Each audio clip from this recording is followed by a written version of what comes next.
হ্যাঁ, প্রিয় শিক্ষার্থী, এখন আমি হিসাব বিজ্ঞান দ্বিতীয় পত্র অষ্টম অধ্যায় মজুত পণ্যের হিসাব রক্ষণ পদ্ধতি এই অধ্যায়ের বিস্তারিত আলোচনা করব।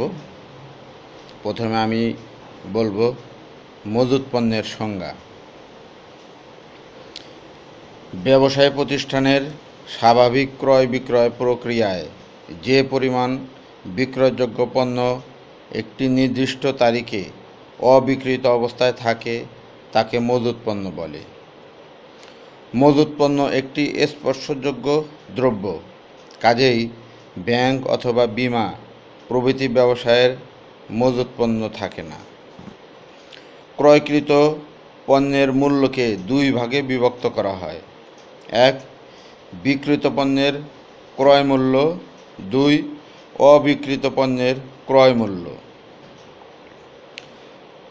উৎপাদনকারী প্রতিষ্ঠানের মজুত পণ্য তিন ধরনের: এক, কাঁচামালের মজুত; দুই, চলতি কার্যের মজুত; তিন, সমাপ্তি পণ্যের মজুত। মজুত পণ্যের মূল্যায়নের গুরুত্ব বলছি।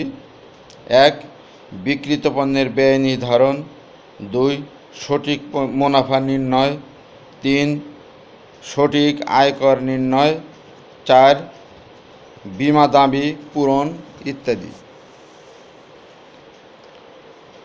মজুত পণ্য পদ্ধতি দুইটি। যে পদ্ধতিতে আমরা অঙ্ক করব সেই পদ্ধতি দুইটি। একটা হলো কালান্তিক মজুত পদ্ধতি, দুই হলো নিত্য মজুত পদ্ধতি। এখন আমি কালান্তিক মজুত পদ্ধতির সংজ্ঞা দিব। বৎসরান্তে কোনো নির্দিষ্ট দিনে অবিক্রিত পণ্যের মজুত লিপিবদ্ধ করাকে কালান্তিক মজুত পদ্ধতি বলা হয়। ছোট ধরনের প্রতিষ্ঠান এই পদ্ধতিতে মজুত গণনা করে। উদাহরণস্বরূপ মুদির দোকান, ওষুধের দোকান, বস্ত্রের দোকান, হার্ডওয়্যার ইত্যাদি। নিত্য মজুত পদ্ধতির সংজ্ঞা এখন আমি দিব। যে পদ্ধতিতে পণ্য ক্রয় এবং বিক্রয়ের সাথে মজুত পণ্যের আগমন এবং নির্গমনের রেকর্ড করা হয় তাকে নিত্য মজুত পদ্ধতি বলা হয়। উদাহরণস্বরূপ বড় ধরনের প্রতিষ্ঠান এটা করে থাকে, যেমন টেলিভিশন, ফ্রিজ ইত্যাদি বড় অঙ্কের যে লেনদেন হয় সেটা আমরা নিত্য মজুত পদ্ধতিতে করে থাকি। কালান্তিক মজুত পদ্ধতির সুবিধা: এক, কম ব্যয়বহুল; দুই, ছোট প্রতিষ্ঠানের জন্য উপযোগী। আবার কালান্তিক মজুত পদ্ধতির অসুবিধা: জুয়া চুরির সম্ভাবনা বেশি থাকে। বড় বড় প্রতিষ্ঠানে এই পদ্ধতি অচল। নিত্য মজুত পদ্ধতির সুবিধা: এক, এটি পূর্ণাঙ্গ বৈজ্ঞানিক পদ্ধতি। দুই, ব্যবসায়ের স্বাভাবিক কার্যক্রম বন্ধ করার প্রয়োজন হয় না। আবার নিত্য মজুত পদ্ধতির অসুবিধাও আছে। এক, এটি ব্যয়বহুল পদ্ধতি। দুই, ছোট প্রতিষ্ঠানে এটি ব্যবহার করা অসুবিধা। এখন আমি বলবো মজুত পণ্যের গণনা। মজুত পণ্য হিসাবভুক্ত করার ক্ষেত্রে কালান্তিক বা নিত্য মজুত পদ্ধতি যেটি ব্যবহার করা হোক না কেন, সকল প্রতিষ্ঠানেরই হিসাবকাল শেষে মজুত পণ্য গণনা করা প্রয়োজন। কালান্তিক পদ্ধতিতে মজুত গণনার দুইটি ধাপ রয়েছে। এক, হাতে হাতে মজুদের পরিমাণ নির্ণয়; দুই, মালিকানাধীন মজুত পণ্যের পরিমাণ নির্ণয়। নিত্য মজুত পদ্ধতিতে দুটি কারণে মজুত গণনা করা হয়। এক, নিত্য মজুত পদ্ধতির সঠিকতা যাচাই; দুই, নষ্ট বা চুরিজনিত কারণে মজুত ঘাটতি যাচাই। মজুত পণ্য মূল্যায়নের পদ্ধতি আছে, যেমন ক্রয় মূল্যের ভিত্তিতে হিসাব বিজ্ঞানে সাধারণভাবে স্বীকৃত পাঁচটি গুরুত্বপূর্ণ পদ্ধতি হচ্ছে: এক, নির্দিষ্ট ব্যয় শনাক্তকরণ পদ্ধতি, 2 আগে আসলে আগে যায় পদ্ধতি, 3 শেষে আসলে আগে যায় পদ্ধতি, 4 ভারযুক্ত গড় পদ্ধতি, 5 চলমান গড় পদ্ধতি। এখন আমি বলবো নিত্য মজুদ কার্ড কাকে বলে। নিত্য মজুদ পণ্য পদ্ধতিতে মজুদ পণ্যের হিসাব রাখার জন্য প্রত্যেক পণ্যের বিবরণ সহ তারিখের ক্রম অনুযায়ী পণ্য ক্রয় বিক্রয় এবং প্রতিদিন মজুদ লিপিবদ্ধ করার জন্য যে তালিকা রাখা হয় তাকে নিত্য মজুদ পণ্য তালিকা কার্ড বলা হয়। তবে কালান্তিক মজুদ পদ্ধতিতে এ ধরনের কার্ড ব্যবহার না করলেও চলে। এখন আমি বলবো মজুদ পণ্য মূল্যায়ন পদ্ধতি। সাধারণত ক্রয় মূল্যেই মজুদ পণ্যের মূল্যায়ন করা হয়, তবে মজুদ পণ্য মূল্যায়নে ক্রয় মূল্য এবং বাজার মূল্যের মধ্যে যেটি ছোট সংরক্ষণশীল নীতি অনুযায়ী সেটি ধরতে হবে, কারণ বাজার মূল্যের স্থায়ী পতন, ডিজাইন পরিবর্তন ইত্যাদি ঘটনা ঘটতে পারে। এদিকে খেয়াল না রাখলে প্রতিষ্ঠানের ক্ষতি হওয়ার সম্ভাবনা থাকে। এখন আমরা আমাদের সিলেবাসে 2টি পদ্ধতি আছে। একটা হলো ফিফো মেথড, বাংলা হলো আগে আসলে আগে যায়।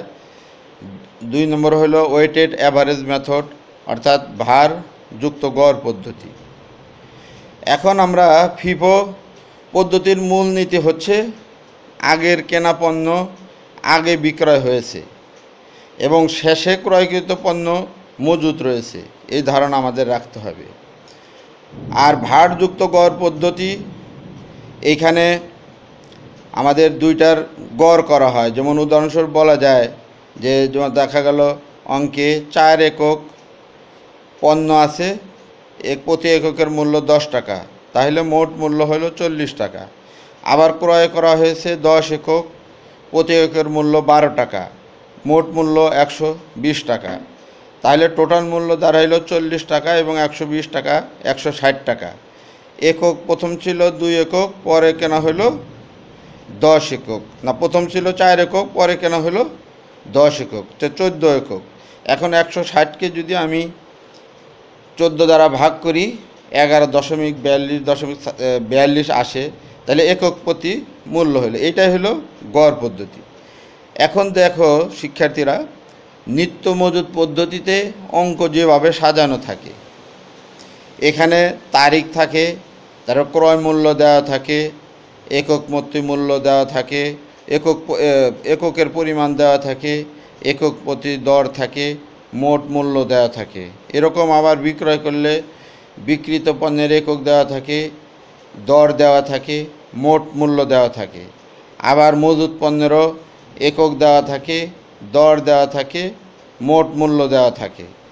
এখন একটা নির্দিষ্ট তারিখ থেকে শুরু হয়, বিভিন্ন সময় প্রতিষ্ঠান পণ্য ক্রয় করে বিক্রয় করে। এখন এই যে ক্রয় করে বিক্রয় করে, এই যে পদ্ধতি, আগের পণ্য আগে বিক্রয় করে, এই পদ্ধতি আমরা সিলেবাসে যেহেতু আছে, এইটার দিকে এই নিত্য মজুদ পদ্ধতির অঙ্কগুলো এবার সিলেবাসে বেশি থাকার সম্ভাবনা। এরপরেও ভারযুক্ত পদ্ধতিও সিম্পল, কাজেই আমরা 2টা পদ্ধতি বেশিরভাগে খেয়াল করব। এখন দেখো কালান্তিক পদ্ধতিতে অঙ্ক যেভাবে সাজানো থাকে একটু খেয়াল করো। তারিখ থাকে, এককের পরিমাণ থাকে, একক প্রতি মূল্য দেওয়া থাকে, মোট মূল্য দেওয়া থাকে। এইভাবে আমরা অঙ্ক দেখলেই বুঝতে পারবো যে এটা মজুদ পণ্যের হিসাব রক্ষণ পদ্ধতির অঙ্ক। এখন আমরা সৃজনশীল সিস্টেমে যেভাবে প্রশ্নগুলো থাকতে পারে, আসলে এই অঙ্কটা একদম সিম্পল, তোমরা কয়েকটা অঙ্ক করলেই বুঝতে পারবে। তারপরে সৃজনশীল কিছু প্রশ্ন আমি বলছি, খেয়াল করো। বলতে পারে ফিফো পদ্ধতি অনুসরণ করে সমাপনী মজুদ পণ্যের মূল্য নির্ণয় করো। 2 ভারযুক্ত গড় পদ্ধতি অনুসরণ করে সমাপনী মজুদ পণ্যের মূল্য নির্ণয় করো। 3. সমাপনী মজুত পণ্যের মূল্য নির্ণয় করে মোট মুনাফার পরিমাণ নির্ণয় করো। মোট ক্রয়ের পরিমাণ নির্ণয় করো। আয় বিবরণী তৈরি করে মোট মুনাফার পরিমাণ নির্ণয় করো। সমাপনী মজুত পণ্যের একক নির্ণয় করো। বিক্রয়যোগ্য পণ্যের মূল্য নির্ণয় করো। বিক্রিত পণ্যের ব্যয় নির্ণয় করো। আয়করের পরিমাণ 34% হলে সমাপনী মজুত পণ্যের মূল্য নির্ণয় করো। জানুয়ারি মাসে মোট ক্রয়ের পরিমাণ নির্ণয় করো। জানুয়ারি মাসে মোট বিক্রয়ের পরিমাণ নির্ণয় করো। পরিচালন ব্যয় 1000 টাকা ধরে নিট মুনাফার পরিমাণ নির্ণয় করো। প্রশাসনিক খরচ 12,000 টাকা, বিক্রয় খরচ 8,000 টাকা এবং আয়কর 40% ধরে বিশদ আয় বিবরণী তৈরি করো। অর্থাৎ সৃজনশীল সিস্টেমের একটা ধারণা আমরা বললাম, এর বাহিরেও অর্থাৎ আমরা যদি অঙ্ক সম্বন্ধে ধারণা রাখি, যেভাবে চাকনা করো আমরা অতি সহজে বুঝতে পারবো যে এটা মজুত পণ্যের হিসাব রক্ষণ পদ্ধতি এবং সৃজনশীল প্রশ্ন। এখন এমসিকিউগুলা আমরা যে থিওরিগুলো আলোচনা করেছি তার মধ্যে তোমরা এমসিকিউ জ্ঞান অনুধাবন প্রয়োগ এবং উচ্চতর দক্ষতার ক্ষেত্রে এই অঙ্কেরই কিছু ছোট তোমাদের স্ট্যাম্প দেওয়া থাকতে পারে বা একটা উদ্দীপক দেওয়া থাকতে পারে। তাই প্রিয় শিক্ষার্থী, তোমরা যদি এই সংক্ষিপ্ত লেকচারে, যেহেতু অধ্যায়টা নতুন, খুব একটা জটিল আসবে বলে আমার মনে হয় না, এই সংক্ষিপ্ত লেকচারে তোমরা আপাতত বুঝতে পারবে যে মজুত পণ্যের হিসাব রক্ষণ পদ্ধতিটা কী এবং কিভাবে রাখা হয়। এবং আমাদের সিলেবাসের দুইটা যে পদ্ধতি, ফিফো মেথড এবং ওয়েটেড অ্যাভারেজ মেথড, এই দুইটা পদ্ধতি আপাতত তোমরা করো।